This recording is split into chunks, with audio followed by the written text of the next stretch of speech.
the invisible money power, is working to control and enslave mankind.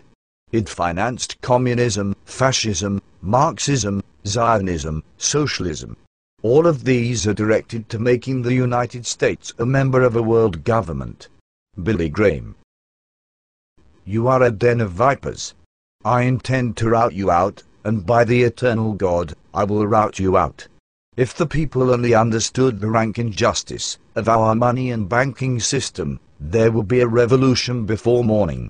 President Andrew Jackson, 1829 to 1837.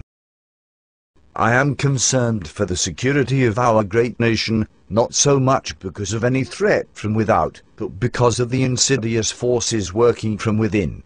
General Douglas MacArthur. The orders, working and involvement in America is immense. The real rulers in Washington are invisible and exercise power from behind the scenes. Felix Frankfurter, 1882 to 1965, a U.S. Supreme Court Justice. I believe that if the people of this nation fully understood what Congress has done to them over the last 49 years, they would move on Washington. They would not wait for an election. It adds up to a preconceived plan to destroy the economic and social independence of the United States. George W. Malone, U.S. Senator, Nevada. Speaking before Congress in 1957. The real menace of our republic is the invisible government, which like a giant octopus sprawls its slimy legs over our cities, states and nation. Mayor John F. Hylan of New York. In politics, nothing happens by accident. If it happens, you can be sure we planned it that way. President Franklin Roosevelt. Some of the biggest men in the United States, in the field of commerce and manufacture, are afraid of something.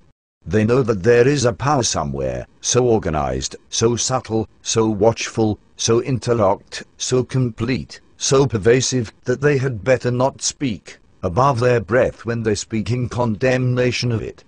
President Woodrow Wilson. I am a most unhappy man. I have unwittingly ruined my country. A great industrial nation is controlled by its system of credit. Our system of credit is concentrated. The growth of the nation, therefore, and all our activities, are in the hands of a few men. We have come to be one of the worst ruled, one of the most completely controlled and dominated governments in the civilized world. No longer a government by free opinion, no longer a government by conviction and the vote of the majority, but a government by the opinion and duress of a small group of dominant men. President Woodrow Wilson. Single acts of tyranny may be ascribed to accidental opinion of the day, but a series of oppressions, begun at a distinguished period, and pursued unalterably, through every change of administrations, plainly proves a deliberate systematic plan of reducing us to slavery. If the American people ever allow private banks to control the issue of their currency, first by inflation, and then by deflation, the banks and corporations that will grow up around them will deprive the people of all property, until their children wake up homeless on the continent their fathers conquered. Thomas Jefferson. It is not my intention to doubt that the doctrine of the Illuminati and the principles of Jacobinism had not spread in the United States. On the contrary, no one is more satisfied of this fact than I am. George Washington, 1798.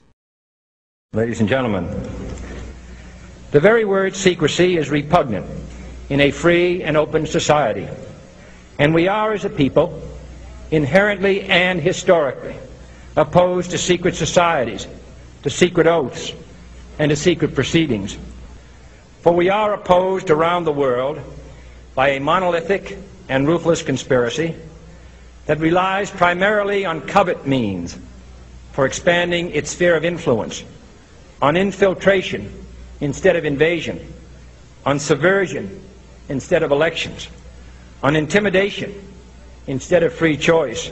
It is a system which has conscripted vast human and material resources into the building of a tightly knit, highly efficient machine that combines military, diplomatic, intelligence, economic, scientific, and political operations. Its preparations are concealed, not published.